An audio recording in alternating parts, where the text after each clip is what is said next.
No, fuck him, bro. Welcome to being rage baited by fucking Retro before we get into this fucking intro because, like, I guess fuck Seattle and fuck our teams. If you guys know me, I'm a Hawks fan. I just had to sit here and listen to Retro say "Go Bras Ball." So welcome guys to an official intro to We Don't Know Ball, and again, Retro really welcome by doesn't know Retro. ball. Yeah, fucking welcome to Retro, and I guess you know what? Fuck it. You know what? Fuck the intro. Retro, like, Welcome to how you Retro doing, dog? doesn't know ball. I'm doing good, man. I'm looking forward to this week's NFL slate. Honestly, college football is getting crazy, so that's what I'm super looking forward to. But I'm, excited for the NFL. We've got Thanksgiving football, which is always fun. And yeah, I'm ready for these games. Honestly, I'm very scared because there are certain games where the outcomes could make me want to cry. But fingers crossed that doesn't happen. Fair. Justin, what's up with you, brother? Nothing really. I mean, I don't really have much on this one this week for an intro. I'm chilling. Like, I'm big chilling. I mean, my team lost to the Bears, but I called that, so it is what it is. Jules. Yo. Today is Monday going into Tuesday. Will the counter, as of Saturday, so Tuesday, Wednesday, Thursday, Friday, Saturday being the 5th day, will the counter end at 2,192 days? Correct. Because it was, I believe it was almost, how long was it? It was like 5,200. Like, we basically doubled the Nobody amount cared of when time. you beat them. Listen, nobody cared when you beat them for 15 years straight, but everybody cares now because it's OSU. Yeah, to be fair, and it's funny.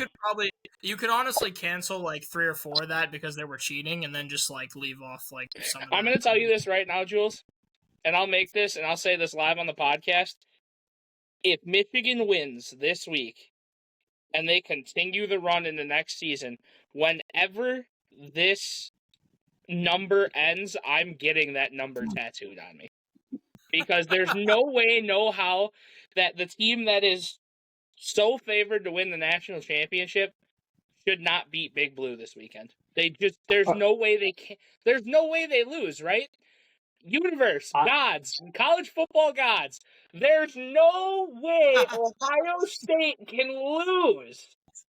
I'm just gonna say this from the quote that Nick Saban himself said last year when they lost to Auburn and they on compass to win the national title. Nobody gave a shit. Nobody gave a shit last year, but because Michigan fans are so fucking obnoxious and loud and irrelevant, they made this into national news. Auburn isn't necessarily it's not like Auburn fans aren't as obnoxious as Michigan fans because they ran with this for a whole year. Like, when again, and this was Bama. This is the Iron Bowl, probably arguably, depending on who you ask, and definitely in the SEC, the best rivalry when it comes to college football down there. No one ran with that, but because it's Ohio State and Michigan, we have to make it national news. Suck my fucking dick, dog. Fuck Michigan. Fuck Jim Harbaugh. Fuck everybody. I would like to say, and this is very important to point out, the cheating was so bad that Michigan was able to make 9 look serviceable over the course of an entire year and win a national championship. Hold on, Jules, before you go.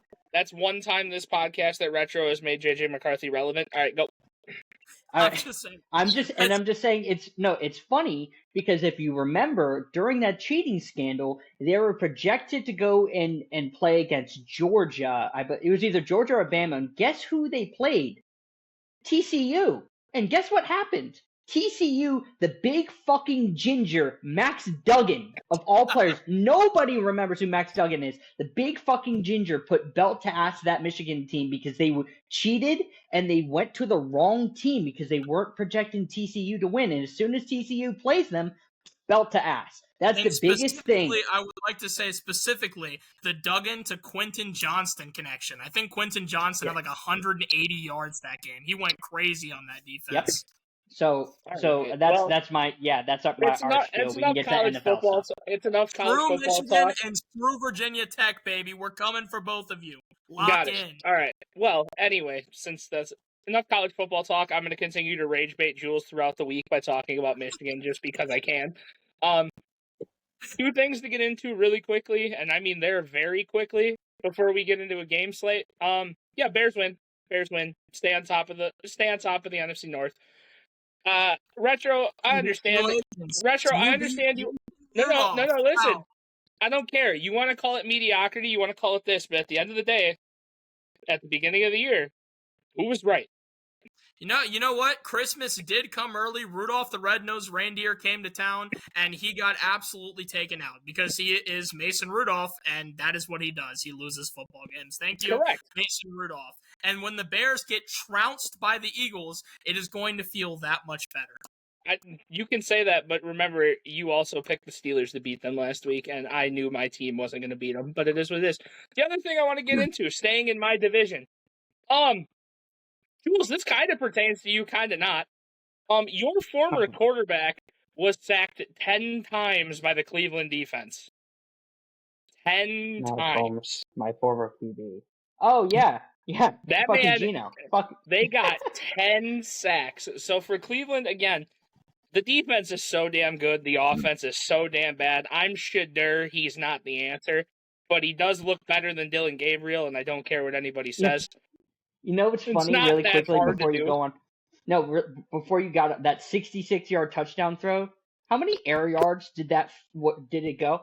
I'm just saying that arm talent. It was to a running back.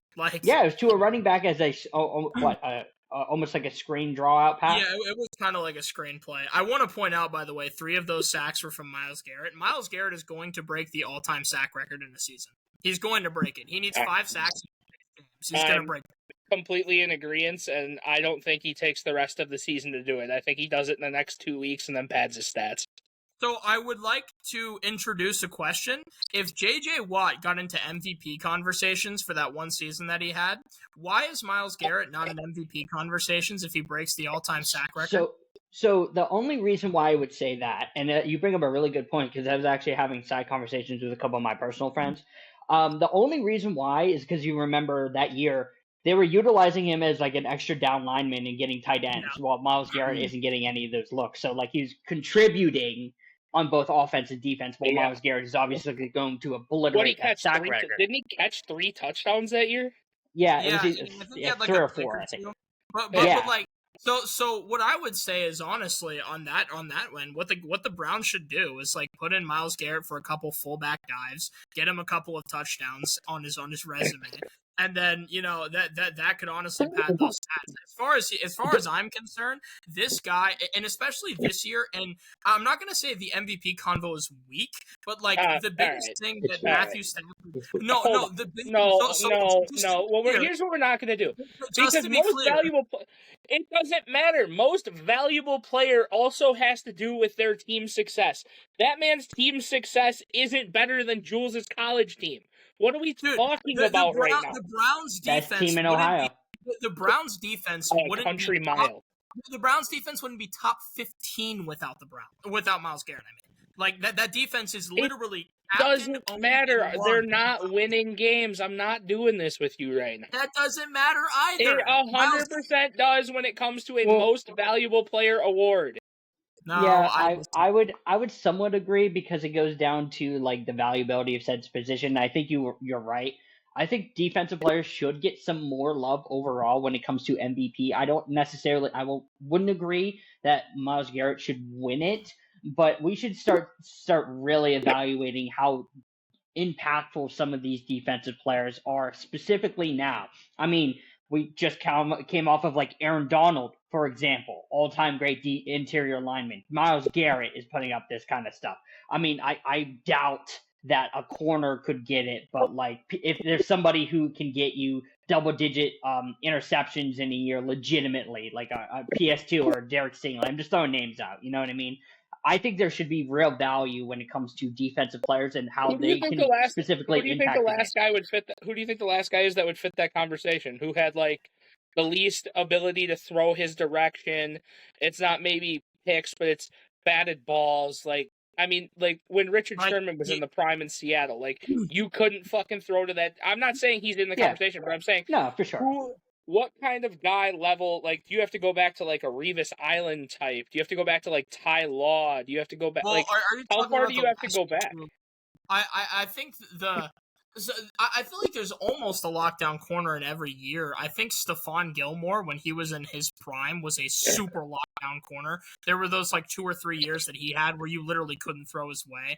Right. Josh Norman had like a really good 2 to 3 year span where you couldn't throw anywhere near him. Those are a couple guys I can think of. Obviously, but that's the thing. I feel like that's gonna be a prime thing. That's not gonna be a year thing. You know, it's not gonna be a peak. It's gonna be a prime, and that's kind of the thing that we run into with that for sure. But we've rambled long enough. Let's get into the first game I have on my slate, which is Buffalo versus Houston. The Texans were head and shoulder. The Texans were head and shoulders just the better team watching this game. Like, Buffalo just has so many question marks. Like, I'll be the first one to say it. This game wasn't good by any means. I even said the only good part of this game was the last 2 minutes of the first half. And that's Buffalo running back a kick return and then Davis Mills leading a 1 minute 30-second touchdown drive to end the half. Otherwise, this game was just... This game shows me how wide open the AFC really is. Like, there's teams that are at the top, but the AFC is just so fucking weak with the teams that have good records. It's like, who the fuck's going to break out and cement themselves as somebody who can challenge the NFC frontrunner? Because the NFC right now should have a lock for the Super Bowl. I would like to rescind my apology that I had 5 weeks ago saying that Houston was fraudulent. Davis Mills, thank you for hearing me out and locking in and beating that fraud Josh Allen. Let's talk about this really quick. Again, okay, we're all glazing the fact that Myles Garrett is the best in the league, best, whatever. Do you know who's number 3 and number 4 in sacks this year? Who play on the same team? Hunter, yeah. Yep, they're both the only 2 players in the NFL as of right now who have double-digit sacks on the same team. They're providing extreme value for the number 1 ranked defense on that team. Now, granted, it's Davis Mills, and we don't know when C.J. Stroud, if he's going to come back, going to look like the old C.J. Stroud, not the processor in which everybody. I would agree. However, unless it's next year, no. However, that's how the NFL is working now. Is that you don't need a big processor, because guess what Jalen Hurts just won? A fucking Super Bowl with a number 1 rated fucking defense. So if this defense can transcend and go into the playoffs, if they make a playoff berth and go play Jacksonville is cooked because Trevor Lawrence sucks. This team, thank you, D'Amico Ryans, for transforming this defense, because they are absurdly great. And they made an MVP shit down his fucking pants. Shout out to the fucking Texans.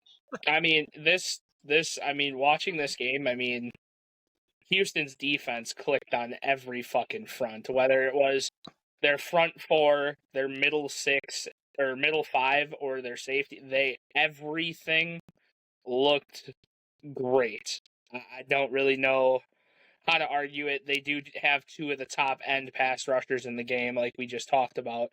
And it's just, again, I asked it the same thing last week when we talked about Houston. What's going to be their step to make this jump? Because it's looking like right now they're going to be at another 10-7, 9-6, or 9-8 looking year. So what do they have to do to take the jump to finally break the hump to say, hey, we're here, it's our time? It's retro before you go, because I know you have your takes. My thing, being a CJ Stroud believer, I don't think you go forward with CJ. I think it's unfortunate to say. I think that 1 year he had was great, but up until now, since outside of that year, he's not been a good processor. Obviously, Houston does not like him because he basically traded away his offensive line, so he doesn't get any help. But it doesn't give you an excuse, because Davis Mills is looking what you need to be as a QB. So they might go and draft somebody, and look for their future, or they go and try to trade for somebody. Now, I don't know what the QB market's going to be in the offseason, but it's a huge possibility. That's the thing that sucks, though, is you want to say, outside of the rookie year, it was this and da-da-da. Yeah, the rookie year was great. Everybody was healthy. Year 2, he got him back to the same spot with a skeleton team. And then this year he gets hurt because of what you just said. His team just traded away his offensive line. So it's like it has to 100% be something behind the scenes, like you said, that they have an issue with CJ Stroud that we don't know, because now they've gotten him hurt. And now Davis Mills is doing the job that we know CJ Stroud can do, but it's like what the fuck? I mean, here's the other thing. Has CJ Stroud tanked his trade stock that much already, even in his 3rd year going into his 4th year, that maybe they won't get the return I think they should get for him? Fair. Retro, you can go. Yeah, I guess, you guys said a lot of the things I was thinking of. I actually didn't really think the Texans were head and shoulders above this team. I just thought they both kind of sucked. The Texans had a really good defense, and that was really what propelled them, like you guys said. But, I mean, Davis Mills was okay. Josh Allen was just worse because he had 2 interceptions, both to the same guy, by the way. Kalen Bullock had 2 picks. So shout out Kalen Bullock because he was all over Josh Allen. Well, one of them not all over, because the other one was Josh underthrew a ball and it got tipped into the air and Bullock came and got it. But you can say that they weren't clearly better, but the issue is if Davis Mills knew how to make the correct reads in the NFL, Houston would have won by 2 or 3 touchdowns, because if you look, he was missing receivers open left and right. He missed a couple to Nico. I think he made some really, really Jameis Winston-looking throws. Yeah, well, so what I see from this year is I think what we're going to see is a 2017-18 championship game weekend. In that championship game weekend, you have Tom Brady, and you have Case Keenum, and you have Blake Bortles, Nick Foles. This year, we're going to have the Hall of Famer and Matthew Stafford. Then we're going to have, I don't know, it's like Sam Darnold. Then we're going to have Bo Nix and Daniel Jones or something. Did he just give you credit? Like, what? Uh-oh. Did you just give the Seahawks credit? They could very well make it. It's very possible. So I think we really could. I think we're probably won't be there though. Where you've got a Hall of Fame quarterback and 3 just kind of randoms. JD5. Well, JD5 was there last year. He's allowed to take a break. Yeah, after 1 year, he's allowed to take a break. Kawhi Leonard? Question mark. He got Washington to the NFC Championship. Kawhi Leonard? Question mark. I'll take a Hall of Famer. Yeah, sure. So I would say, all in all, I think from this game, I would say shout out Khalil Shakir. He had a heck of a game. James Cook played really well. Shout out to James Cook. He had another great game. I think he doesn't get enough credit, honestly. I think he's the only person that looks like he wants to fucking win on the Buffalo side every week, and it's pissing me off. I think he's almost like the drive. I don't know where it's gone from Josh Allen. Unironically, there was a lot of worry that after he and Haley got engaged, that he kind of lost a little bit of passion. And I think it's very possible. I think when Muhammad Ali, he said, it's really hard to grind when you're sleeping on sheets made of silk, right? Like when Does that mean that we have to come up with a Haley Steinfeld trophy, because we already have the Madison Beer trophy? So does that mean do we need to pass the buck on that one too? Dude, at this point, we might have to. It does kind of feel like Josh Allen has kind of lost that, hunger that he had playing the game.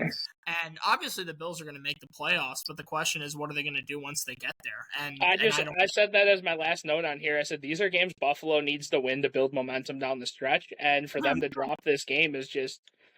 I don't know. I mean, if they're going to drop games to Houston, who we've been 50-50 on all year, and Jules, you can say that you weren't 50-50, but you literally had to apologize for being wrong. So it's like, if Buffalo can't close out the game, it makes no sense. Buffalo can't close out the games they should win, but the games that we feel they're supposed to lose, they end up playing ungodly football. So I don't get it. I don't get it. That's what I wanted to say, because now I guess I'm putting my cap on as the Josh Allen hater amongst the group. Is that this is where I was I've said it the past couple of weeks, the inconsistency argument with Josh this year really needs to start coming into question, because the floor raising that everybody values with Josh Allen is there. Absolutely, the team isn't necessarily as great as everything else, but if you got Josh Allen, he can carry you. Cool. If you're facing the number 1 rated defense, that is definitely a challenge amongst itself. I understand. but there's some reads and there's some processing stuff that I still get into question about with Josh that isn't necessarily leading to the amount of wins in which they need, because they should comfortably be in the playoff picture and they're fighting for a spot. And it's unfortunate because I'm actually a fan of Josh, but this has always been my criticism of him is the inconsistency argument of Josh, because he'll give you a week of putting fucking almost 50 on the Ravens' head, but then looking like this against Houston. Now, granted, way two completely different defenses. I understand the context behind that, and I don't want to be taken out of turn, but it's just for question going forward. Josh Allen, consistency, you need to be better. Well, and something very interesting for a guy who supposedly has this mid offense, it almost looks like Khalil Shakir and James Cook are trying to raise him. Like, it almost looks like Khalil Shakir is out there balling out with over 100 yards, even when Josh Allen is having bad games, and James Cook is doing what James Cook is doing. It's almost like they're trying to raise Josh Allen up. I've heard so many people call me insane for saying Khalil Shakir is a genuinely viable top 20 wide receiver one in the league. But then at like every other week, he's coming out with huge 100+ yard games. And I just think that we need to understand that name value does not equal production. Couldn't agree more. I'm done with this game. Like I said, this was just one of those frustrating ones to watch for me, being a super high Josh Allen stan on him and his ability to lead. And like I think we've said, I feel like being married now is just maybe that ring is weighing him down more on his case to get his first one for real. So, but for real is crazy, by the way. He's gonna go the way, bro. He's gonna go the way of Chris Paul. He's gonna have one ring, and it's a wedding ring. Well, depends. Is Chris Paul gonna get divorced? Because he could get multiple. Anyway, KC versus Indy. Can we just like pretend this game didn't happen? Maybe? I would love to, but you got to hear me out. First off, Patrick Mahomes. We talked about this a couple weeks ago, and I just thought it was kind of funny to bring up. He was at 5.5 yards per carry. He's now up to 6.1. So the fact that Patrick Mahomes is just raising that average every week is just pretty impressive to me. Here's the thing, though. Minus the first quarter pick at like the 8 or 9 minute mark, Patrick Mahomes actually played pretty solid. He just didn't have any throws into the end zone for touchdowns, which was a little uncharacteristic for him. That we've been on his ass all year because, I mean, like I said, I will still call out anybody that wants to say he's second to Brady and this, that, and the other because you people are fucking dead wrong. There's just no shot. Because, first off, I don't know when he passed Joe Montana on that list, so we'll start there. But we can just keep going down the list of guys he's just simply not better than. But, yeah, I mean, this, to me, is a bad loss for the Colts. They had a 2-score lead that they carried for a good portion of this game, and then one or two plays difference, and they beat Kansas City in this.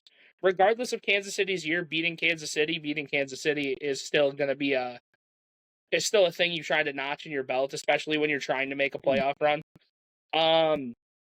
Retro, your guy JT. That man felt non-existent this week. Nobody played well for Indy, don't get me wrong, but like when he's supposed to be this catalyst leading this offense and leading this team, quote unquote, to the promised land, you can't fall short, especially in games like this where this is the time to shine. This is somebody who is a perennial contender every year, regardless of their slow start to the year. They still might squeak into the playoffs, and if you can't close this team out now, you sure as hell won't close them out in the playoffs. You know, this team is very similar to the 49ers in that everything is perfect when Jonathan Taylor and CMC are playing amazing. But as soon as that engine isn't running, it doesn't work. Sell the car. It's really interesting. Like last year, and this is why I think this year's playoffs are going to be so weird. Last year, the Eagles didn't really have a noticeable weakness. Like everybody, you can say Jalen Hurts, but everybody knows Jalen Hurts in the playoffs is good, and in the Super Bowl is really good. So they didn't really have a weakness. If Saquon didn't play well, Jalen would just pick up the slack. And this year, you've got Brock Purdy and Daniel Jones to pick up your slack. It's gonna be trouble. Every time one of these guys does not pick it up, there's going to be problems. I will say the Chiefs' very noticeable weakness, they can't get the ball in the end zone. Harrison Butker kicked 5 field goals. They cannot get the ball in the end zone. That is going to be a problem come playoff time. Because when you're going against teams that can, Jonathan Taylor is going to run down your throat if you guys rematch, and he's gonna punish you, and he's going to get in the end zone. Drake May is going to get in the end zone. Bo Nix and his offense is going to get in the end zone probably. So it's one of those things where you've got trouble there. I will say, one guy on the Colts that absolutely played amazing, Laiatu Latu. He had a sack and a pick. Thank you. Laiatu Latu was all over the field. And he's been such a great pick for the Colts. Nose to grindstone type of guy. He just works. You don't hear about him a lot in the media because he doesn't talk much. But that guy is a heck of a player. Rashee Rice, he had 8 catches for 140 yards. That's kind of the first burst that we've seen from him in a long time. Because he was out for a while and Xavier Worthy kind of took that role. So, Kareem Hunt had 30 carries for over 100 yards and a touchdown. They really leaned on him in the run game. I think they're trying to get something going in the run game because, like you said, Justin, when Mahomes is the best rusher on your team, that does not deem well for the playoffs at all.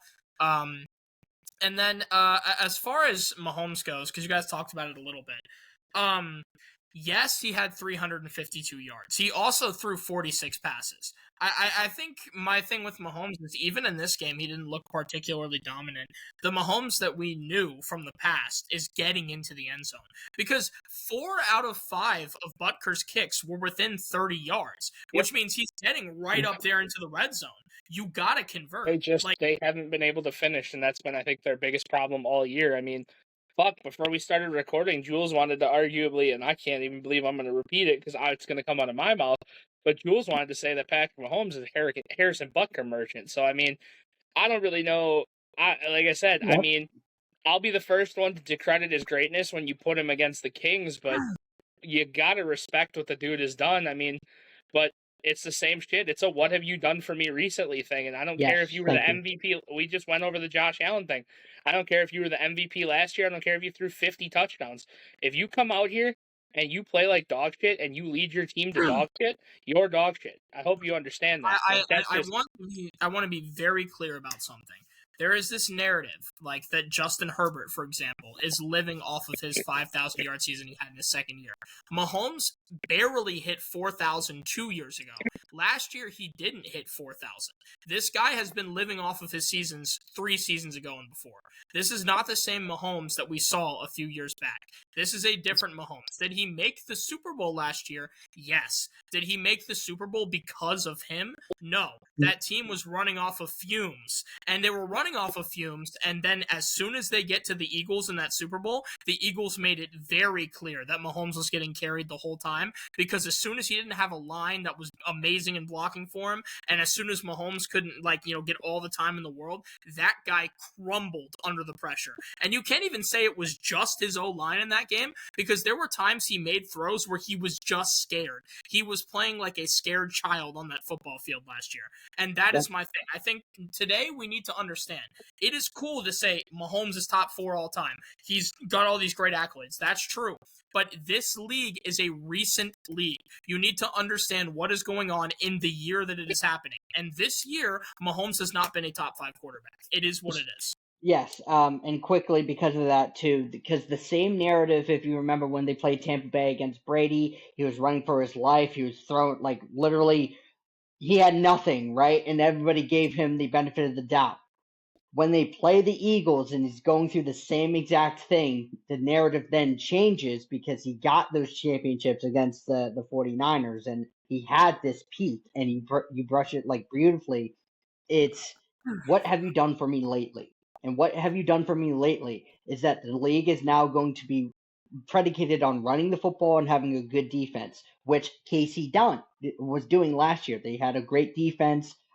Shout out to Spagnuolo, shout out to Chris Jones, Nick Martin. They had great defensive pieces. They brought them to the Super Bowl, but it wasn't necessarily because of Mahomes. He's being able to make these clutch plays, and that's absolutely important. But when you're in this type of game where Indy has absolutely been overperforming, and Indy, even though we've been giving him credit because of Jonathan Taylor, that should be the key to stopping said offenses. Make Daniel Jones beat you, because if you look at his pass charts, nothing's really over like 20 yards, except for like Alec Pierce, and Alec Pierce is their vertical threat, so we can excuse that. But if you're making Daniel Jones beat you dipping and dunking, then you're gonna beat them. But if Patrick Mahomes is struggling against this type of team and is struggling, and I've brought the stat up before, is that they have a better win margin they do this year, or a plus differential as they do this year than they did last year. They went 15-1, and now what? They're 6-5 this year. Is predicated now on you going to have to make these plays, and if you're not converting on third and fourth down on these clutch plays, what have you done for me lately? And if Harrison Butker's putting it for you, cool, you get 3 points. But when you're going to be playing Bo Nix in that defense, you're going to be playing Drake May in that defense, who are converting, who are consistent. Like they're probably slightly better offensively than you, but they're going to shut you out defensively. Mahomes, you better be on your fucking A game, because if you want to go back to the Super Bowl, you're going to have to play against these guys who are newer and arguably on a better level at minimum. Well, and it's so important to understand this as well. This is a conversation that has to be had. It turns out when you don't have an all-star cast of receivers and your star tight end, 87, is getting older and your offensive line isn't top 10 anymore, and maybe your defense has taken a step back, and all the responsibility is on you, Mahomes, you, the superstar quarterback, the guy that people want to put up with Brady, you. When the onus is on you to get your team into success, you are 6-5. A question needs to be held about how much his team and his coach has benefited his career, because the difference between him and Brady is that Brady had the 31st ranked defense and took his team to the Super Bowl against the Eagles and put up 500 yards. Even though he lost that game, he was still able to do that with garbage on his defensive roster and Chris Hogan being his number one receiver.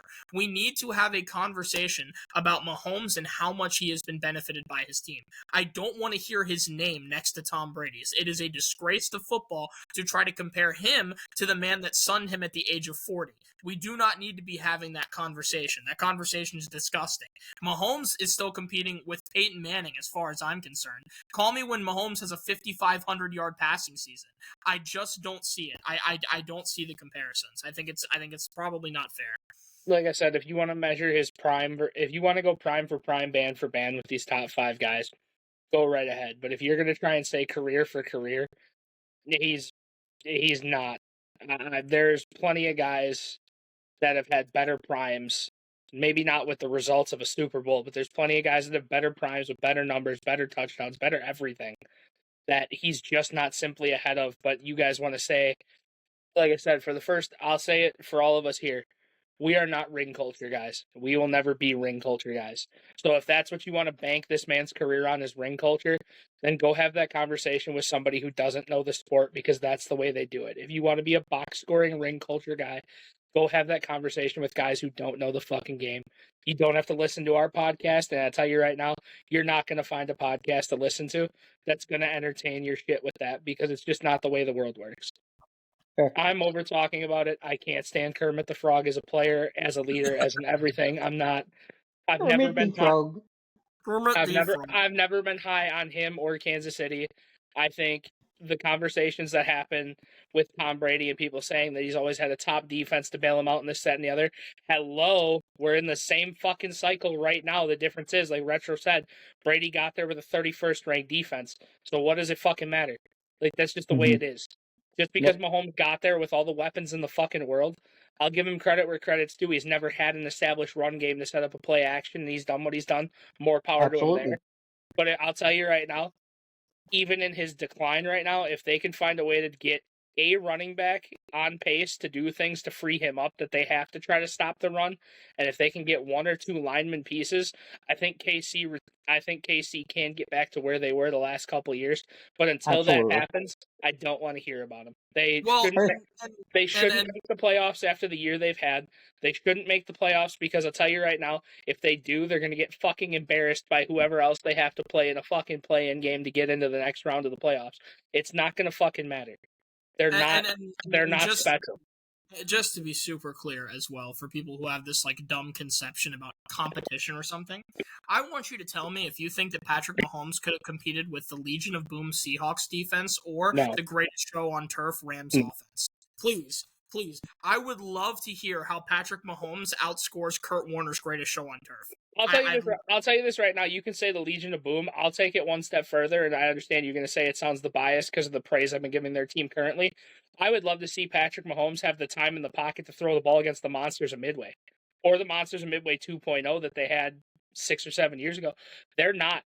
Mahomes literally needs all the protection in the world to fucking do something because his best ability is his escape ability.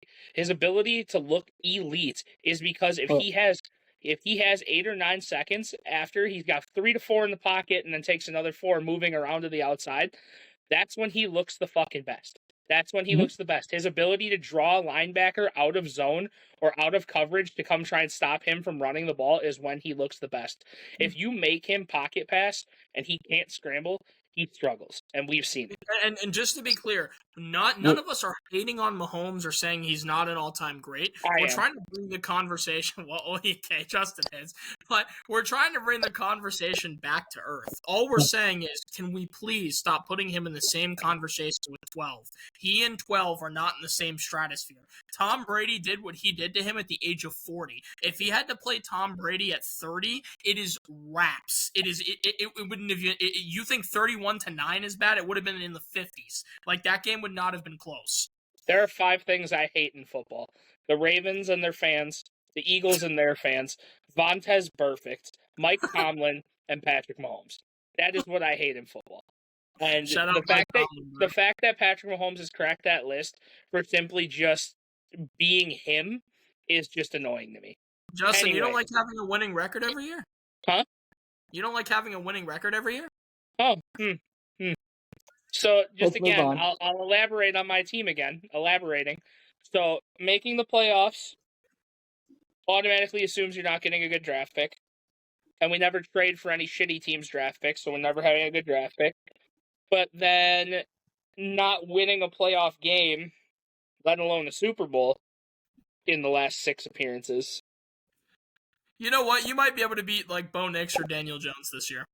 I hope the fuck not. I hope we stay in the exact same spot and somebody fucking pulls their head out of their ass in the Pittsburgh organization and says, fuck you, Mike Tomlin. This isn't good. Well, anyway, done. Let's go. Let's move on. Moving on. Let's move on. Another one. This is just going to piss me off just as much. Detroit versus New York. Oh my God, Retro, if you tell me again that a top team is supposed to win a game, shut the fuck up. And they did. They won in overtime, and they should have lost. Oh my God, should they have lost? They were supposed to win that game, and they did.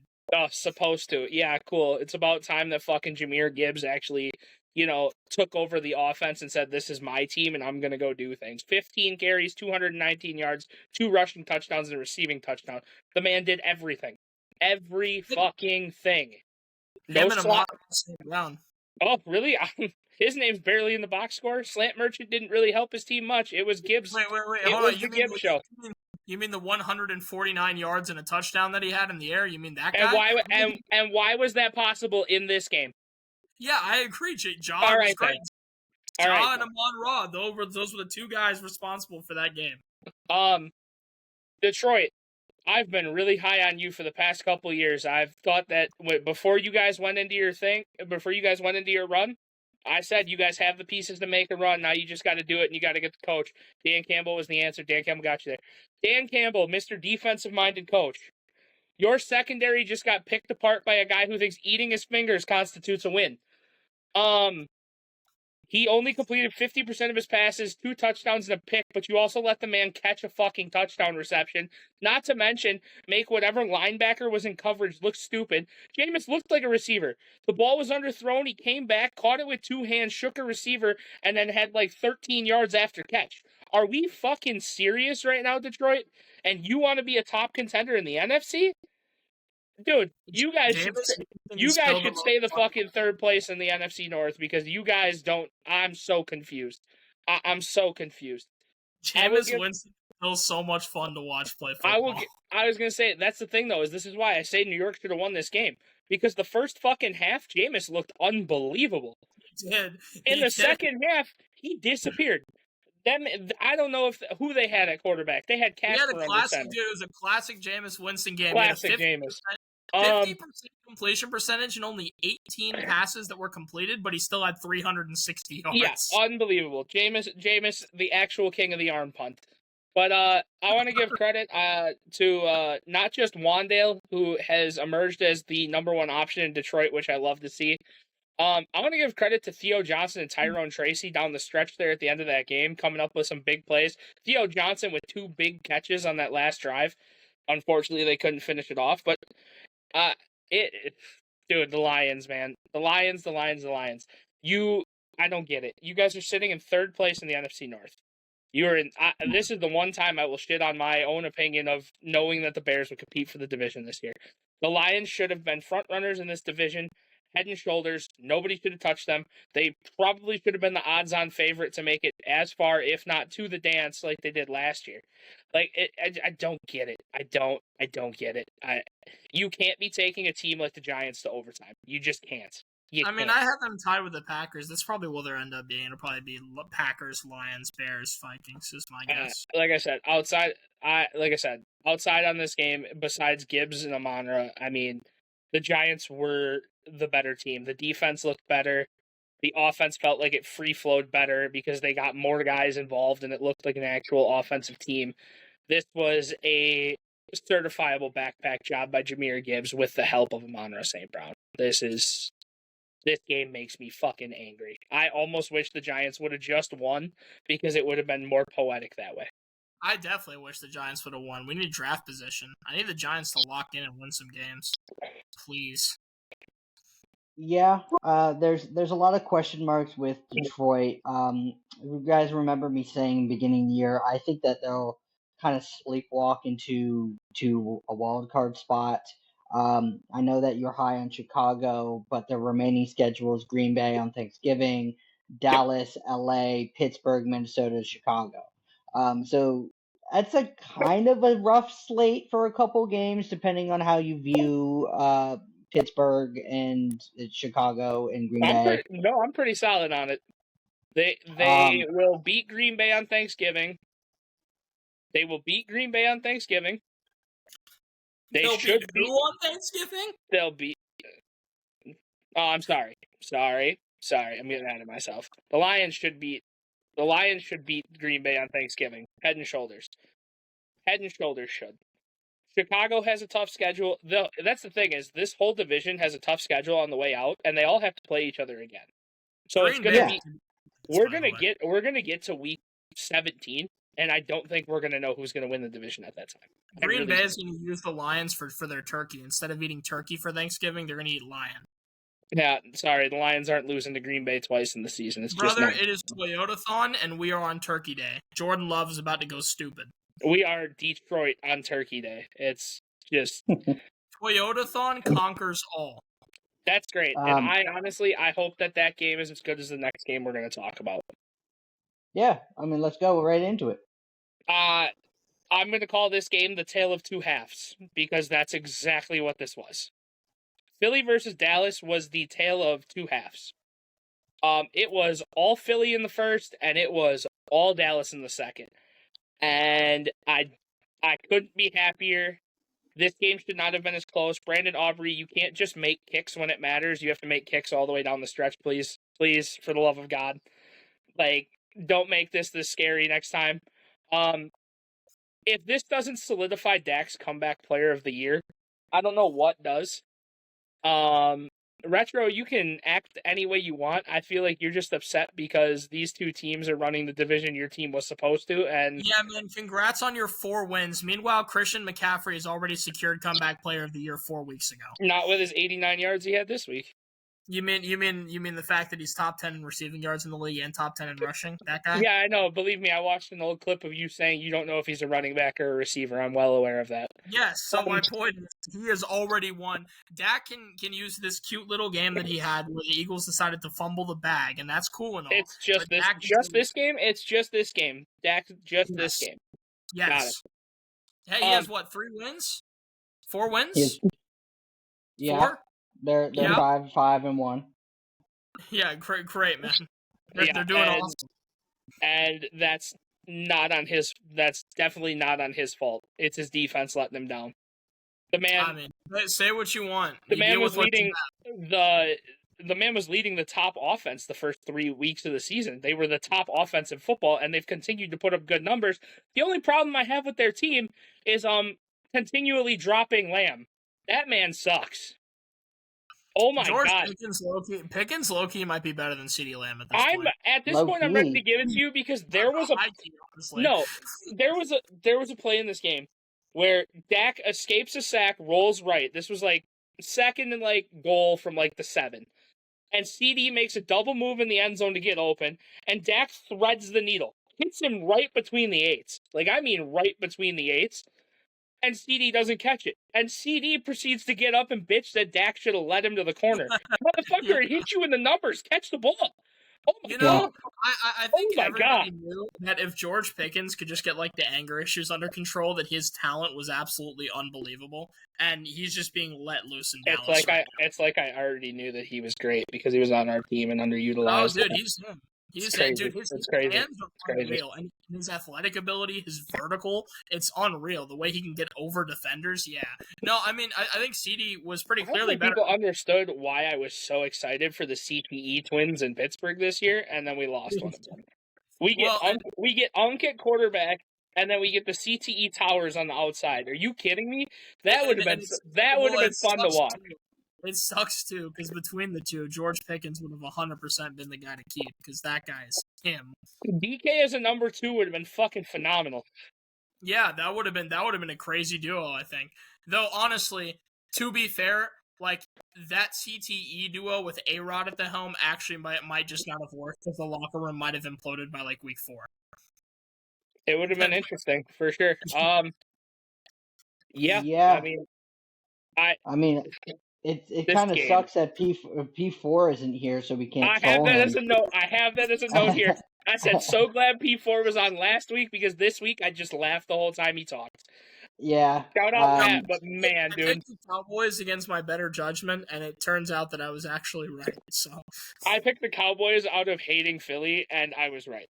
Yeah, fair enough. Jules took the safe route.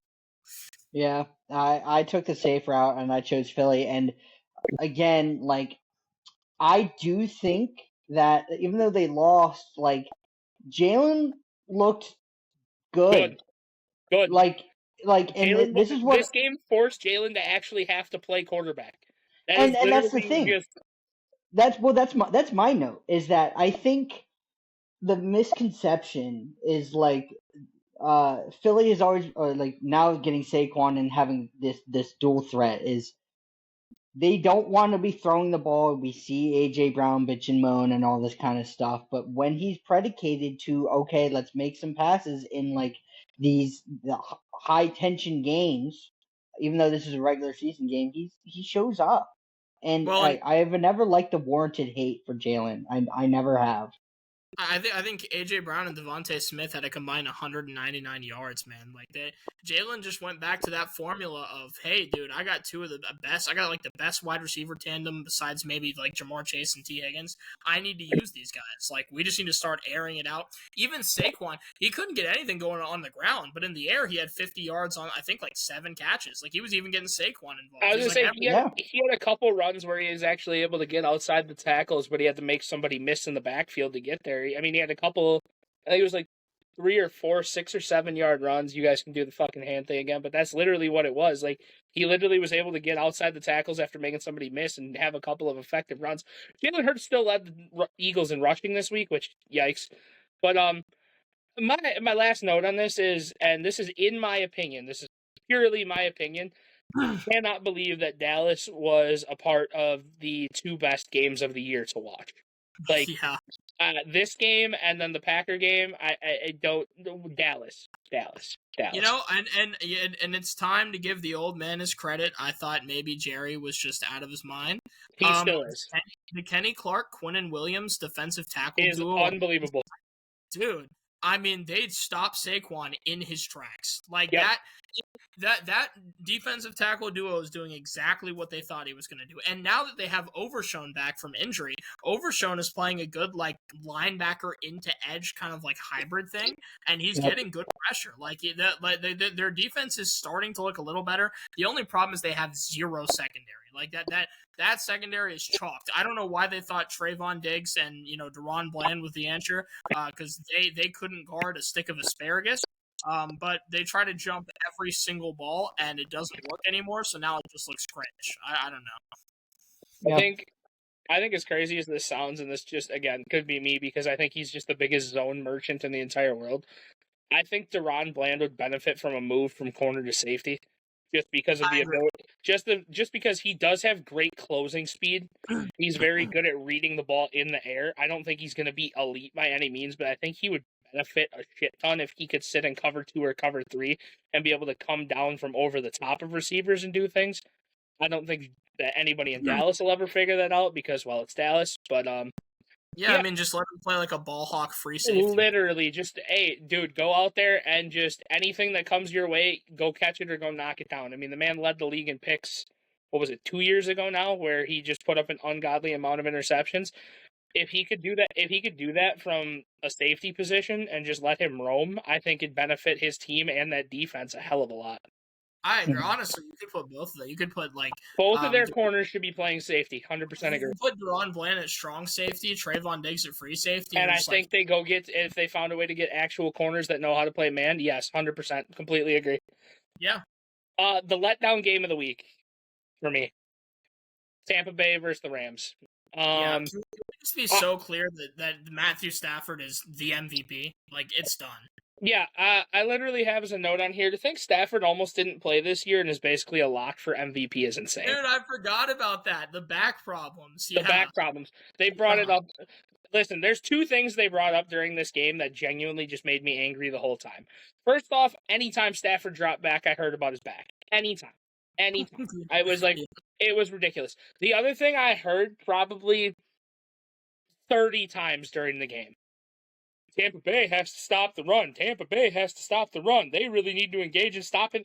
What fucking run game? I understand Kyron Williams is goddamn back there, but they're going to throw over the top of you the whole time anyway. They don't need to run the damn ball.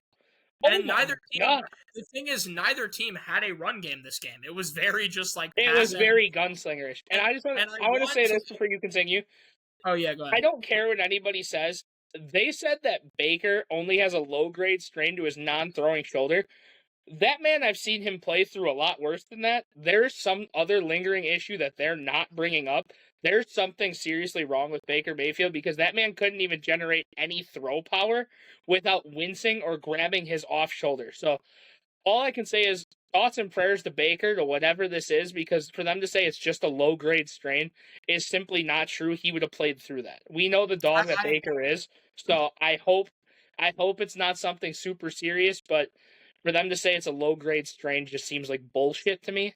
So I agree. The thing about it is Baker was on a downtrend since this thing started, and this game something happened because he went 9 of 19 for 40 yards and 2 picks. That's just not Baker Mayfield. There's something really wrong.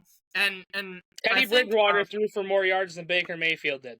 Right, and I think that this game showed very clearly that the Rams are the clear NFC favorite. It's not even a question. The Eagles, whatever that was against the Cowboys, showed their flaws. The Bears are the 3 seeds, so I don't even need to talk about that.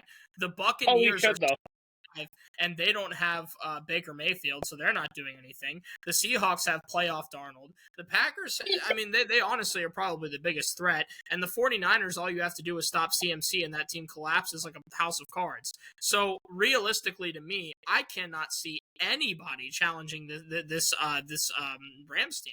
I think they're almost a lock to make the Super Bowl. I want to say this though, as good as Stafford looked in this game, just doing his job, blah blah blah, this Rams defense is so good.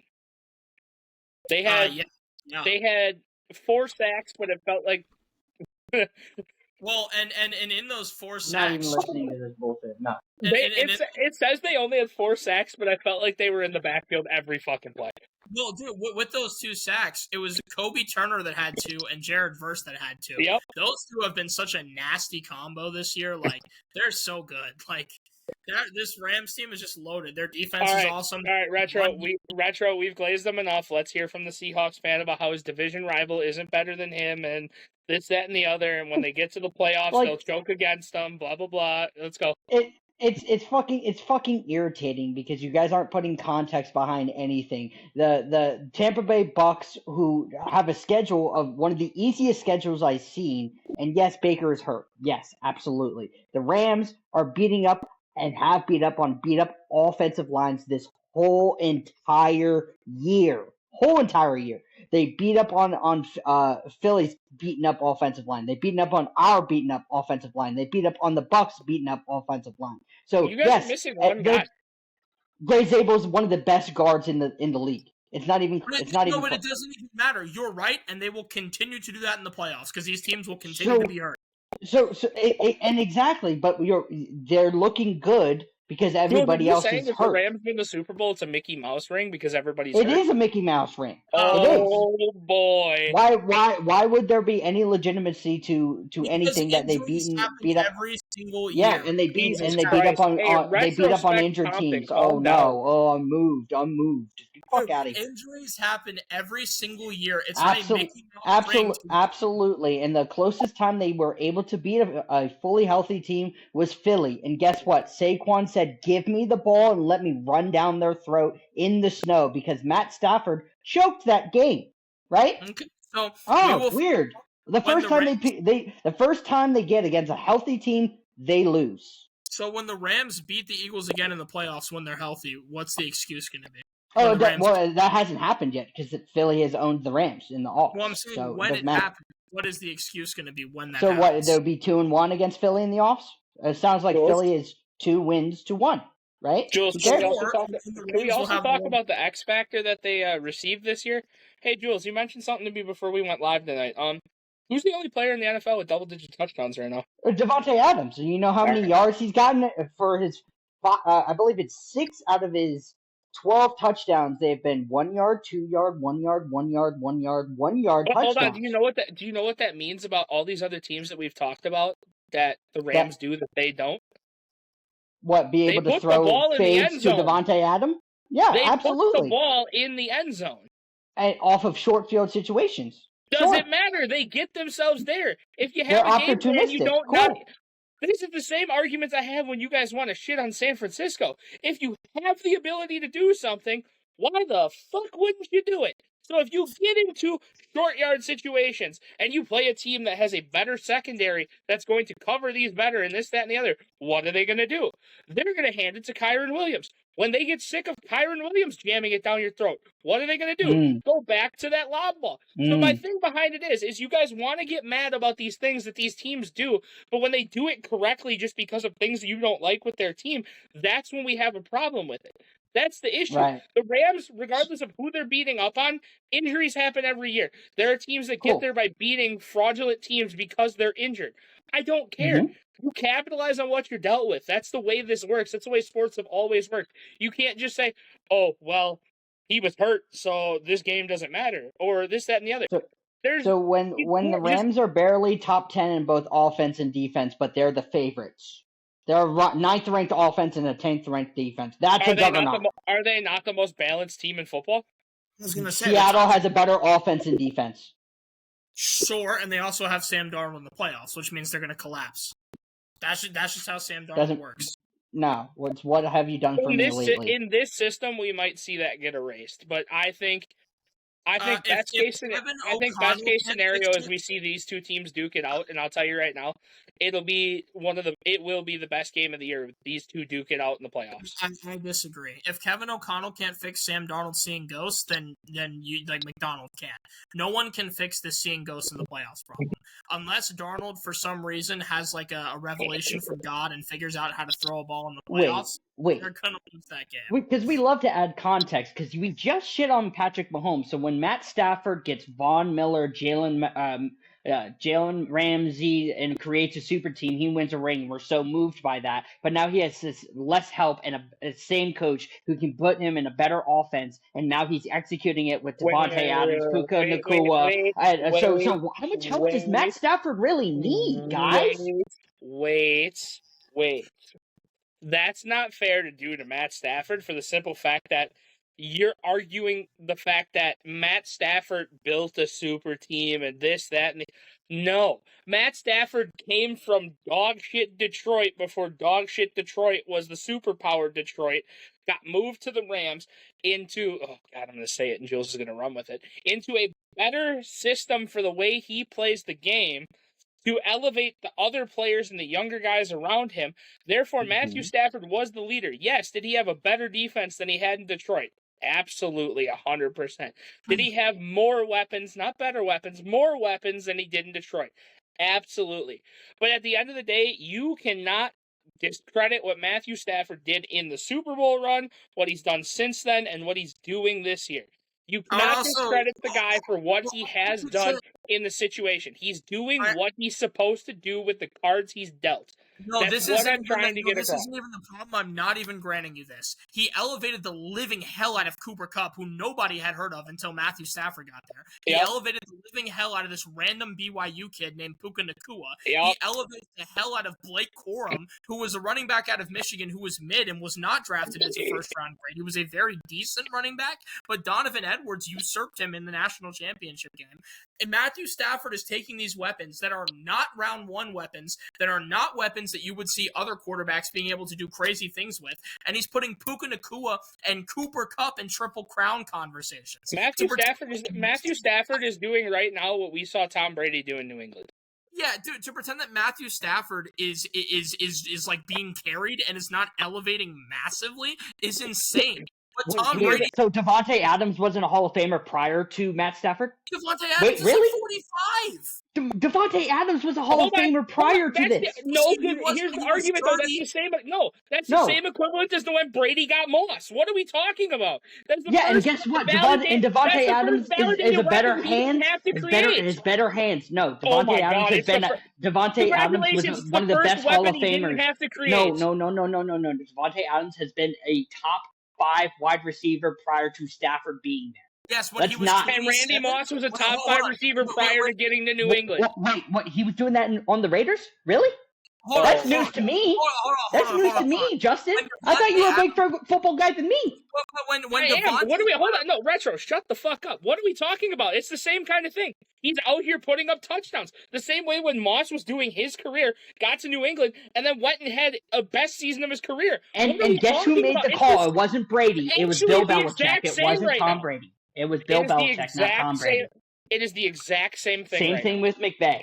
It is the exact same thing right now. You finally gave him an established receiver that was established before he got there, and they're elevating each other. What the fuck are we talking about this Hall of Fame argument doesn't work with Stafford. Devontae Adams was a Hall of Famer, yes, and he was great when he was 28, 29.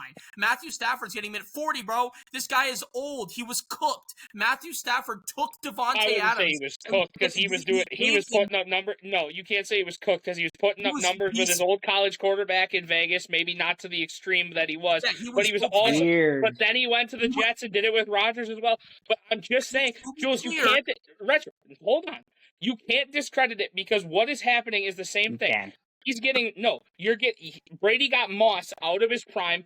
He had his best receiver year out of his prime with Brady. Devontae Adams is now older, out of his prime, and he's putting up arguably one of his best receiver years with Matthew Stafford. It's literally the same thing. It is the first weapon that they've had outside of their generational talents that they've had.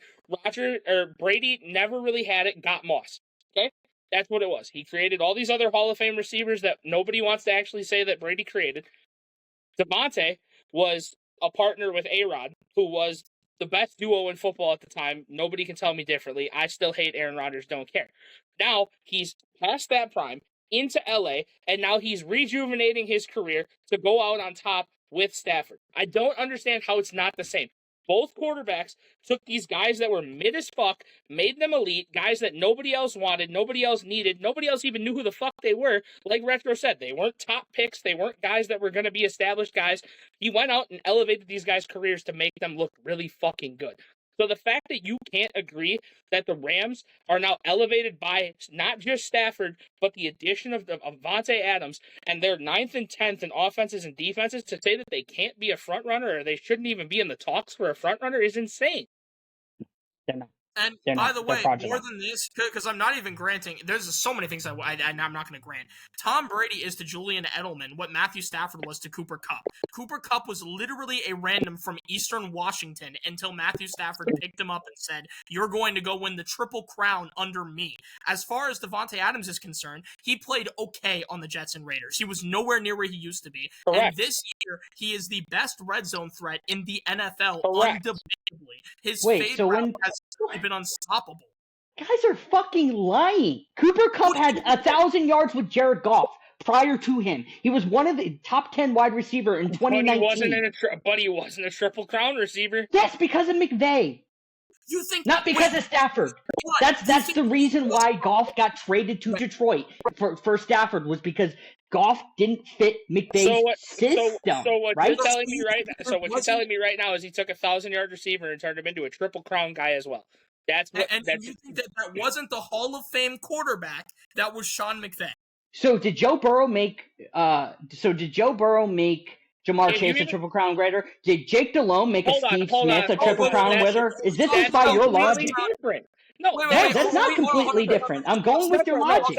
Retro, hold on.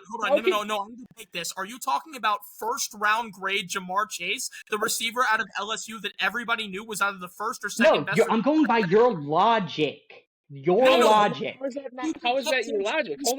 Hold on. Because you're saying something. Because it's Triple Crown winners. LSU together beforehand. What the fuck are we talking about? Cooper Kupp went to Eastern Washington. Jamar Chase was an LSU round 1 receiver. This is apples and oranges right now. So then what about Jake Delhomme and Steve Smith? What about Jake Delhomme and Steve Smith? What about Jake Delhomme and Steve Smith? Steve Smith is Triple Crown winner. Did Jake Delhomme meet Steve Smith? Steve Smith had a high draft grade too. Steve Smith was great. Well, he wasn't like a high first-round pick. Wasn't he a bottom in the first round? He didn't go to Eastern Washington. Steve Smith Jr.? We're talking about a guy in Cooper Kupp who went to Eastern Washington University. No, I'm not grounding you. The college. No one gives a fuck about the college stuff. No one gives a fuck about the college. What do you mean no one gives a fuck about the college, bro? Because it's what you produce. Jules, you can be anywhere. Jules, if somebody came out of Bowling Green as a second or third round receiver, and they came into the league, no matter what they're putting up at Bowling Green, they could be putting up unbelievable numbers. And then they come into the NFL with a Hall of Fame level quarterback, and he goes, "Hey, I'm going to turn you into this," and he turns him into that. You're saying that that's all on the receiver's talent and nothing to do with the quarterback? Because why were they a second or third round pick, Justin? That by that logic, then all of these receivers in the NFL have the capacity to do this with bum-ass quarterbacks because they're all good enough to make the NFL. Because if they're a second or third round pick, that's a high enough draft pick to go and take a gamble into somebody who is a not NCAA Division I guy and make him into an NFL starter if he has the production to do it. People who are second or third round picks are glorified first round picks. It doesn't matter. It 100% matters. No, it doesn't. You can be an NFL starter and be a receiver 4 and a bum for your entire career. Or you can be an NFL star that somebody made a triple fucking crown winner. I think we can agree to disagree on this, but Jules, I think we'll see later on in the year that Jules, you know it's bad if I'm agreeing with Retro, because normally we're trying to bully him. So when Jake Delhomme gets Steve Smith out of University of Utah, the Utes, in 2001, he is making him a Triple Crown winner by 2005 because now, he's an established guy. Got it. Cool. I got the logic. We can move on. To be clear, so you think the Utah specifically, he was a third-round pick, too. Wait, hold on. You think the Utah Utes are a bad football school? I just want to... In 2001? Yeah, the Utah Utes have been a good football school for years. What was their record in 2001? when Steve I don't Smith know the was there. record in 2001. I can check like the record over that 10-year span because I don't think it's fair to use like 1 year to judge that. Yeah, so they're 4-3 in conference play and record of 8-4. So a third round pick, a wide receiver who's undersized at 5'9", $175. Jake Delhomme is making him. I'm just going by your guys' logic. We can move on. How is that the logic? No, it's cool. I'll let it ride. We'll see what happens with the Rams.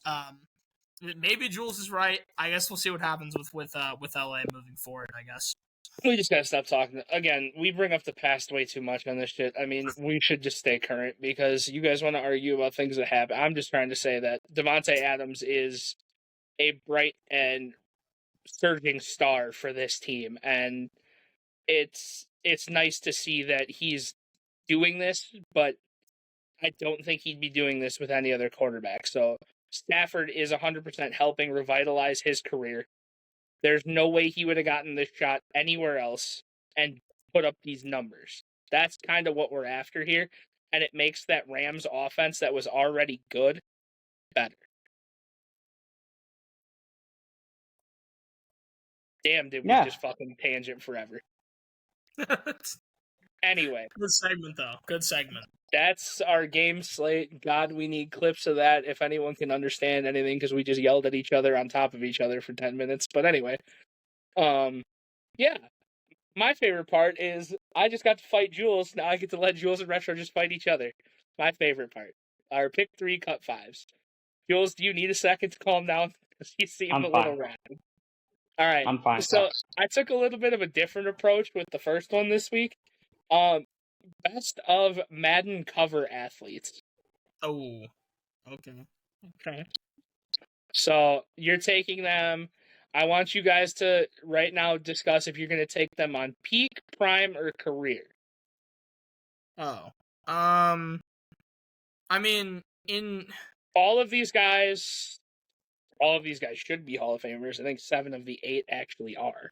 Well, did you include Peyton Hillis? I did not. Thank God. Okay. That would have been fucking. I'm surprised you didn't, to know you, bro. I was gonna say, because I was like, it would be so you to have him as the last person. It's like, oh yeah, you kept Peyton Hillis. Congratulations. Exactly. See, I'm glad that Retro is now saying this before I am, because now Retro's caught on to your bullshit. Oh no, I understand how this works. I don't know now. what bullshit you're talking about. I just have fun. That's crazy. Anyway, that's crazy. I'm okay with doing career. I think that's fine. The first guy up is the most pet-friendly man of all time. Michael Vick. That's a cut. Michael Vick's definitely a cut. Got it. Yeah. Also, probably the by the way, pet friendly is crazy. You're a dickhead. Just to be clear, by the way, that guy was a Virginia Tech alum. I just want to put that out there. That's real great people at the Hokies. We value the on-field, not the off-field. True. That's the NFL's motto. I guarantee it. I mean, the look at some of these guys. Your prime. Hey, was also, when it comes to Madden cover athletes, easiest player to ever use in Madden. How many times did you run in circles with the man? That's definitely true. Exactly. On God. Up next is Calvin Johnson. Oh, keep. I'd keep. Yeah, I'm with that. Next, it's kind of a hard one to say. I'm just gonna go with the one player I wanted to use him. You guys are gonna cut him anyway. But Troy Polamalu, he co-covered with Larry Fitzgerald after that Super Bowl year. But it's just Troy out of the two. It's not Troy and Larry. It's just Troy. Yeah, I'm not gonna give you 2 players as much as the NFL's tried to do it a couple of years with combo players. I just picked the one to make it easier. Because you're valuing 2 players over one guy. So, you got to keep in mind as well. Tom Brady, Mahomes, Barry Sanders have all won Madden. Yeah, I agree. I would cut Troy. I was just asking if it was both Troy and Larry. It's just Troy. Well, Retro, it's funny you mentioned that, but you said you got to be weary of all those guys. Anybody know who the Madden 05 cover athlete was? Not off the top of my head. Ray Lewis. Oh, I was gonna say Ray. You know what? I'm okay with taking the greatest middle linebacker of all time. It's a weird way to say Bobby Wagner, but go ahead. That's crazy, but all right. You know what? I'm okay with that. I'll take the Ray. one I'm a Ray thing Lewis you agree on is Bobby Wagner's really good. I'm a Ray Lewis stan. So I'm good with that. And if we get like a break. Next is Marshall Faulk. Nah. He That's just the said craziest nah I've ever heard. Yeah, this guy glazes Christian McCaffrey like That's the Marshall Falk wasn't craziest doing nah this shit. I've ever heard. Just to be clear, he's goated. It's just Tom Brady and Mahomes and Barry Sanders are still on the board, and I just have to be conservative. You know what I'm So we're saying? cutting? Yeah, but we can't. I guess we'll cut. That's a tough. Because Jules, you know for a fact they're like knowing Justin. There's going to be some crazy players left at the end. Oh, some That's crazy players, some guys that make you have to cut to hurt your feelings. 2007, Sean Alexander.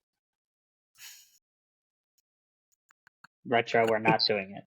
We're Yes, not we're doing definitely it. cutting. No, we're not. absolutely cutting. That is an MVP.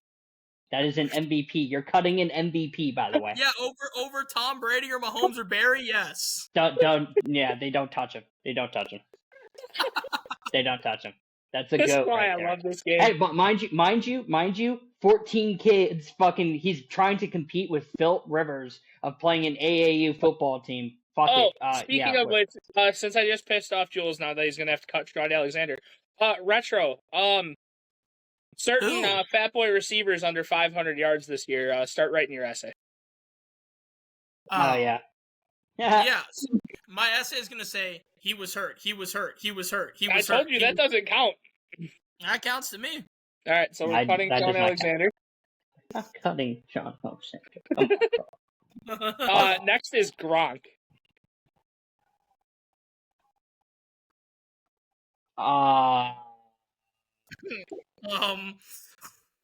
What year was that? 17 or was that 18? I don't recall off the top of my head. I want to say that Calvin was on 17, so 18. Oh man. Or no, Calvin was on 13. I don't recall Gronk was on it. Well, we'll cut. Man. We'll cut. Retro? We have to because the thing is, even if you didn't put Brady or Sanders or Mahomes on here, it's for the fact that you could have, okay, and we have to just. It could be for the fact that Peyton Hillis is actually on this list. That would be so nasty because you said 7 out of 8 are in the Hall, and that would be crazy if the one that you left off was Peyton Hillis. Well, it's fine. You got Tom Brady. Yes. All right. Here's where fun actually came into play for me. Past and present quarterback receiver duos. Some the quarterback is the past. Some the receivers are the past. Interesting. Okay. The first one is Big Ben and DK. DK is kind of holding the Steelers. DK is not really I'm well aware. Yeah. This is about the equivalent. Shout out Big Ben, by the way. He respected a lot of women. This is about the equivalent of Michael Jordan and Josh Giddey. Brock Purdy and Jerry Rice. Jerry Rice can only carry him so far, man. I don't know. Not doing it. Yeah, it's probably a cut. It's a cut. I'm sorry, Jared. I'm sorry. God bless you. Next is Matt Stafford, past, and Amon-Ra St. Brown. Oh, that's nasty. Prime Matty and then Amon-Ra. Well, by Justin logic, that arm talent would be shown because Amon-Ra is a slot merchant, so he'd be getting, 30 Actually, his arm talent would be even better because he gets to thread the needle through tighter coverage to a slot merchant. I feel like low-key, this is the best receiver quarterback duo we've had so far. I'd keep. Yeah, I would keep it. Staying on the Josh Giddey, Michael Jordan train. JJ McCarthy and Randy Moss. Yeah, I don't care. It doesn't matter because you can't get the ball to him. It doesn't matter because we have 9. Randy Moss is streaking down the field wide open 60 yards, and JJ McCarthy has to get it a quarter of the way The only thing why I'd keep is if Randy Moss is in the fucking backfield and he's getting handoffs from him. He's at the gadget. Literally. Yeah, exactly. Yeah. That's what we're cutting. Okay. By the way, we have now cut the number 1 and number 2 greatest receivers all time. Correct. That's crazy. This one's gonna get interesting really fast because Jules loves this guy and wanted me to put him on a list last week, so I made sure to get him in this week. Michael Penix and Julio Jones. That's nasty. That's nasty. That's great. I love Yeah. that. That's nasty. I love that. Yeah. Michael Penix on a good day is cooking up like 300 yards. All right, Like, well, yeah. you have one keep left and 3 names to hear. Okay. 3 pairs to hear. Next is this one will be get cut for sure. Drew Brees and Chris Olave. Yeah. Yeah. But you know what though? That would be a crazy like 10-yard a play. Unbelievable combination. Yeah. There. Like Chris I agree. Olave is hitting these like quick little 10-yard in and out routes literally every single play. And I agree. just because I wanted to make it interesting, again, Jules, I'm sorry, but you're gonna have to compete between 2 big names, adding to yours. Russell Wilson passed with JSN. Oh yeah. Oh, that's money though. That's money though. I'm not gonna, bro. Old Russ with JSN. That's money though. I'm not gonna I'm lie. looking Justin in his eyes, knowing that there's bullshit next to this.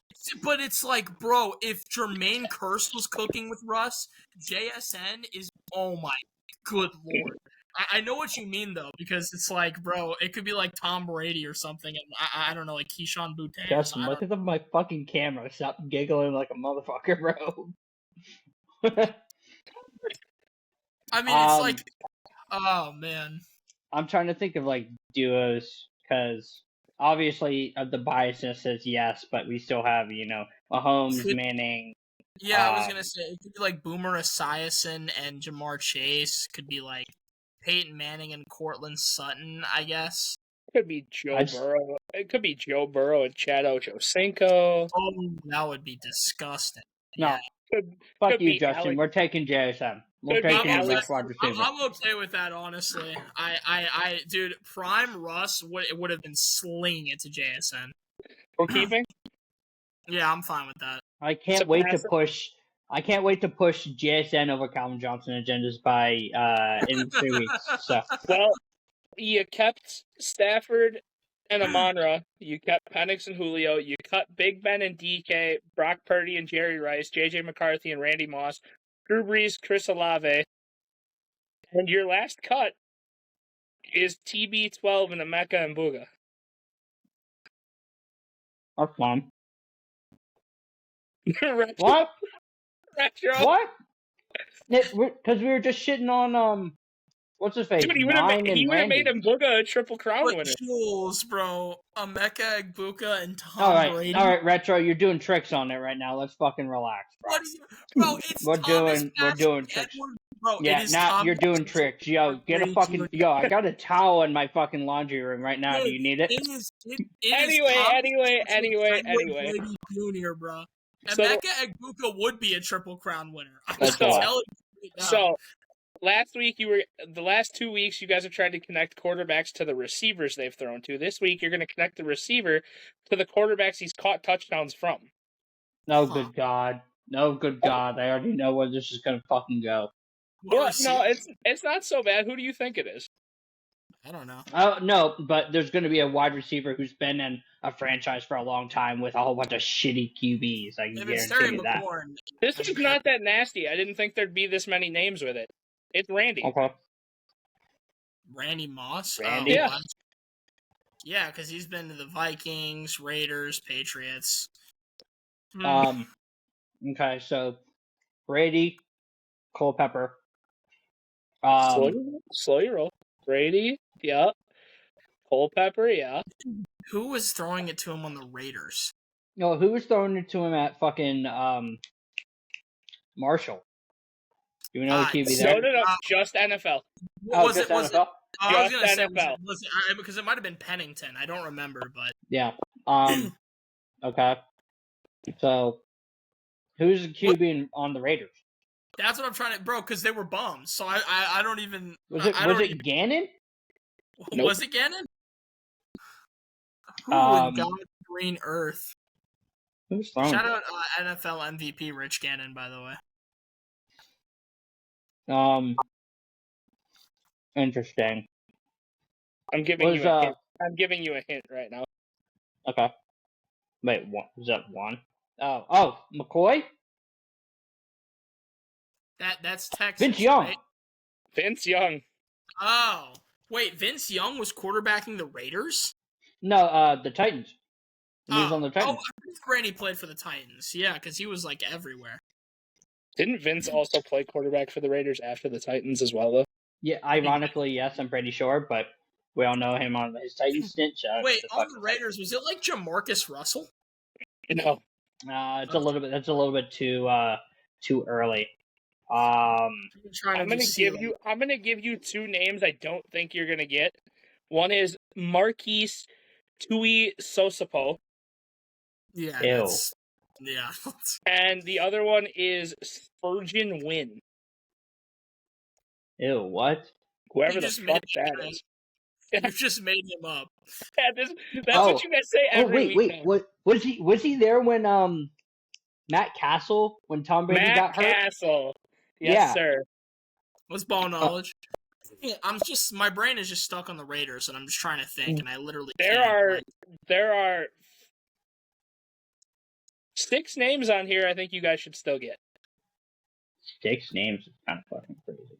I will knock out a guy named Andrew Walter. Jesus Christ.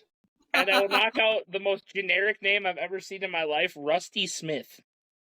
Rusty Shout Smith out is Rusty, crazy. bro. Okay, who else wrote like those? Because Culpepper was like hurt, right? Was in and out. Who's the backups for Culpepper during the time? That's something I don't fucking know. I'm gonna take out the names that you guys won't get on here and leave you with who you should get, and then you're gonna feel bad. Is Kaepernick one of these guys? Kaepernick is on this list. Yeah, because he was on the fucking 49ers when they went to the Super Bowl. So I'm gonna knock out Jay Fielder. Jay Fielder is crazy. He played for the Jets. He played for Mark Sanchez. I'm gonna knock out Aaron Brooks. Aaron Brooks fucking threw to him? My Madden GOAT? I'm gonna knock out Gus Freerot? I don't know how you say his name. Was I right about Sanchez? Nope, no Sanchez. What about Brad Johnson? Brad Johnson is on this list. I knew Brad Johnson. Oh, what about Brett Favre? Brett Favre is on this list. Yeah, that's so fucking. And then the last guy I'm gonna knock out for you guys is Todd Bowman. I can't believe we didn't get that. No fucking idea. That leaves you with 5 names. When he was on the Titans, right? Is Jimmy Garoppolo on this list? No. Somebody Randall Cunningham. Randall Cunningham on the list. That's crazy. Thank you. When he was on the Titans, wasn't there a year where he had 3 quarterbacks in the same year? Maybe. There are two names on this list that definitely should be gotten still, and Retro, one of them hits home to you. Okay, well, there's a guy that starts with a K that I'm thinking of, and I don't know what his name is. There is a guy that starts with a K on here, yep. Is it Kerry? It might be. Kerry Collins. Kerry Collins. Ew. He was on the Titans. There was the 3-headed monster of dog. It was him, Vince Young, and somebody else. There is a guy who's near and dear to Retro's heart on this list, a dog shit quarterback, and a guy I've never heard of. When you say near and dear to my heart, what does that mean to you? He played for the Redskins and/or Commanders. Yeah, but was he actually near and dear to my heart, or did I hate him? Wait. Pass. Was it Kirk Cousins from some random? Okay. No. What? Kirk Cousins is disgusting. No, I was gonna say I didn't think so, but because you're on the right, you're on the right track though. Well, because Jules said Jimmy Garoppolo, I was thinking is he older than or younger than I thought, But I'm gonna take this guy off the list because I don't think you're getting him. This other guy, his name is Jeff George. Okay. Oh, I think I've actually heard of him. You're down to 2 names, and they're both known names. Is the Washington guy Jason Campbell? No. Okay. I was gonna say Rex Grossman, but he was never Let me clarify real quick. I'll give you this guy's background. This guy just a bum? I don't know. Near and dear to my heart. This guy This guy played for the Redskins and the Chiefs. And it is Alex Smith. My goat. He is near and dear to my heart. I love you, Alex Smith. Thank you for the playoff run, King. All right, the last guy. Let's see here. What kind of tips can I give for you to not? Oh, let's see here. Why are you trying to give people the tip, bro? What's going on here? That's nasty work. Buddy, you were trying to ride TB12 earlier. Calm down. It's The only thing I'll give you for this one is this guy was a Michigan State quarterback. bro. Fucking Kirk Cousins. I was gonna say the only one I know is Kirk, and he's 40 years old as of this day. He's 4. Does he still play? No. Okay. You never know with some of these backups, man. Jules, do you know any in-state quarterbacks that are relevant whatsoever besides Kirk? It's literally Kirk. Let's see here. What team did he play with him on in New England, Minnesota? Or... Can't tell you that, bruh. Yes, you can. He had a 79-game career. Wow. Threw for 11,000 yards, 53 touchdowns. That's not bad. 37 picks.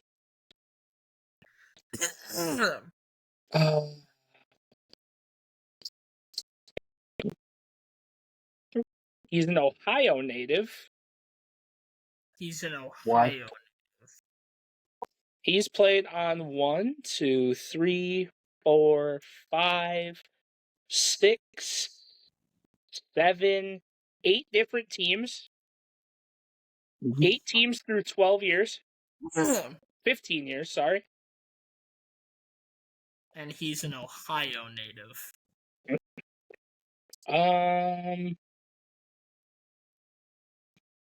Most known for playing with New England.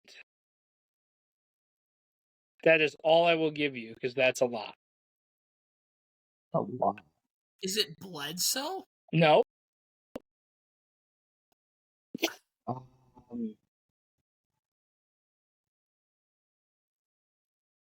Backing up Brady other than fucking Matt Castle. It's a bald white guy. A bald white guy? Is it Hoyer? It's Brian Hoyer. Brian Hoyer. Oh my god. As soon as he said bald guy backing up Brady, I was like, Brian Hoyer. I know him. He played at Michigan State? That's crazy. Wasn't he the oldest QB to be fucking drafted? Or am I thinking of fucking Brandon Whedon? Wheaton was, I think he was 29 when he was drafted, I want to say. That's so gross. All right, let's run our pick'em for the week quick. I just want to see the oldest quarterback to be. No, it was not Wheaton. It was Chris Wanky. That guy. He was drafted at the age of 28. All right. He played a minor league baseball and then went. So to start, we got our 3 Thursday matchups on Thanksgiving. We got Green Bay and Detroit. Green Bay. Yeah, I was kind of memeing about it, but I'm taking Detroit. Detroit. Yep. Kansas City at Dallas. Kansas City. Dallas. Cincy at Baltimore. Baltimore. Joe Shiesty's back. Give me Cincy. Yeah, Joe Burrow in his first week back or in the first week of the season, he typically plays like he's never played football before. So you don't talk about my goat that way.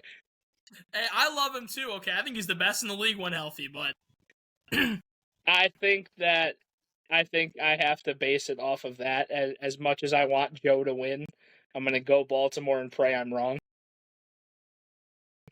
All right, moving into Friday, we have Chicago at Philly. Justin, don't stare at me like that. It's fucking Philly.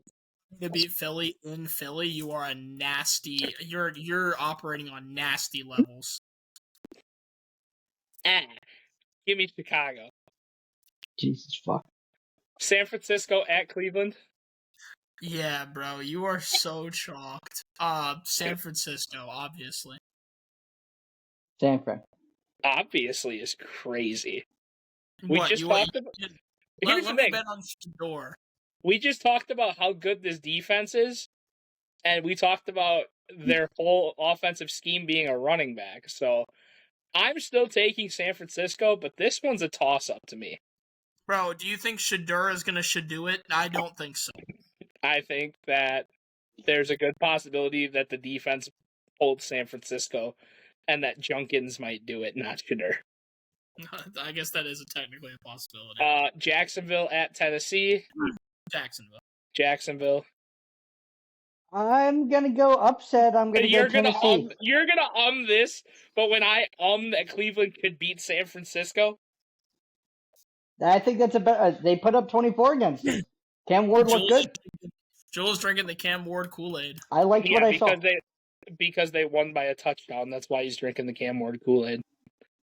Could it be your team just isn't calm? All right. Anyway, Houston at Indy. Houston. Indy.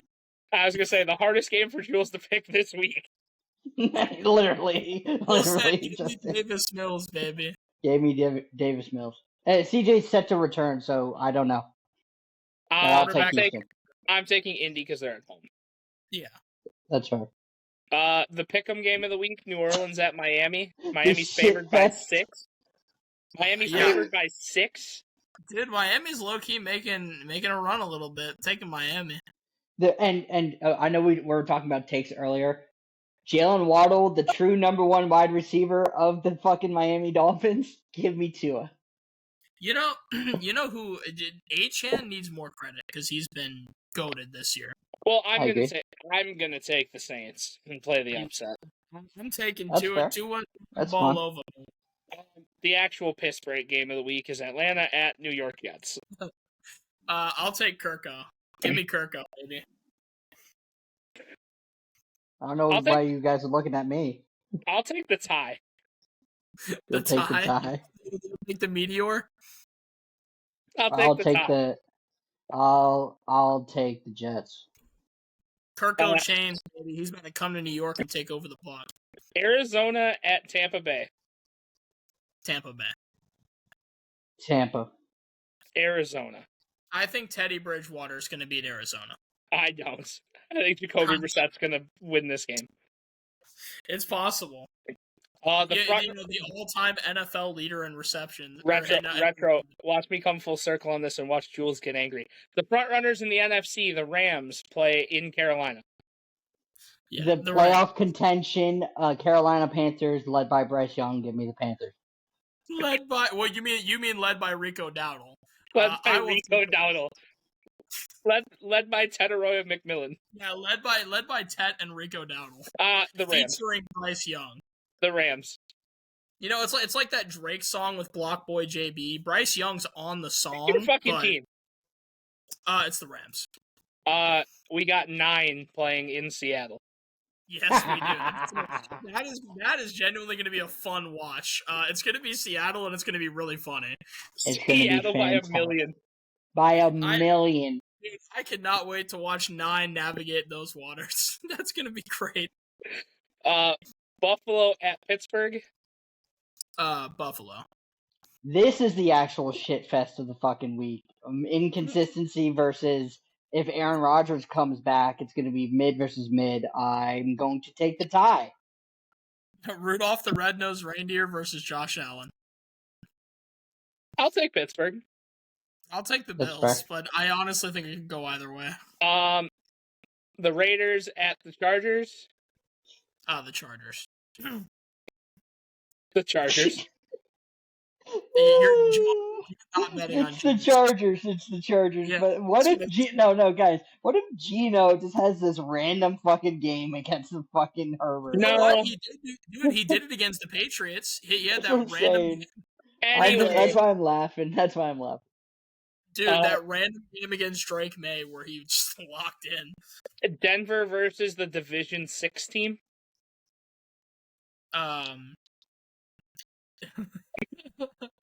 No, it's gonna be Denver.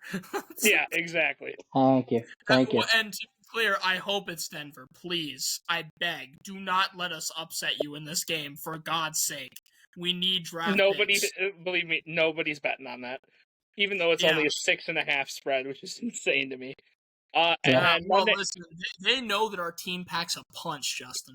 And then Monday night, primetime Jameis going into Gillette Stadium. Let's set the scene of this. The Patriots are number 1 seed, looking very dominant, and here comes this good old 2-10 team that doesn't have any expectations. Give me the Giants by $1 million. Did somebody say shitty Giants team takes on juggernaut Patriots team with a great quarterback that might be on a somebody Hall watch of Fame? Drake May play football last week? Hey, guess what? I'll use the same logic Retro uses against me with this certain conversation. Is that this certain Giants team owns the Patriots everywhere they go? So and I'm taking the Winston. Giants, and we're moving on to our history fact of the day. To be clear, I'm taking the Patriots, but it would be really funny if the Giants won. I'm taking the Giants. At time of filming, it is November 25th. Stat of the day. Jules, since it is rivalry week. Not much going on this day to really talk about. One day pop up that pertains to rivalry week, specifically one school. In 1940, the football team at the University of Michigan retired Tom Harmon's number 98. Who? Yeah, Some plumber? He's an American football player and broadcaster, so. Was he good? Good for him. Sounds like he's been around the game for fucking ever. Absolutely. Shout out to him. But looks like his photo looks like the most typical 1940s white boy like I've ever seen in my entire life. We love it. We love it. Shout out to the 1940s. He looks like Captain America after he came out of the ice. And for everybody, for all my Ohio State fans, hate week has started. Fuck everybody else. Fuck Michigan and us by $1 million. Back to back, baby. Yeah, we've beaten Virginia Tech twice in 25 years. My hopes aren't high. But if we are able to do it, UVA, let's go, guys. I'm putting money down against both of your teams this week. I hate you. All right. Both of our teams are currently under ownership, so hopefully we can break out of those locks. Anything else before we get out of here, guys? No. LeBron James is overrated. With that, you guys. With that, guys, it's been another episode of We Don't Know Ball. Again, please like, subscribe, share. We can't say this enough, having some engagement, knowing if we know ball, if we don't know ball, that kind of stuff. Please let us know. That gives us, good conversation. So when we get up here and we talk, because we talk off screen a lot where we rage bait each other, but having good conversation on here is great for your guys' entertainment. So please like, subscribe, share, listen to us, and we'll be at you guys next week. We'll see you then. Duncan Blue. Ryan.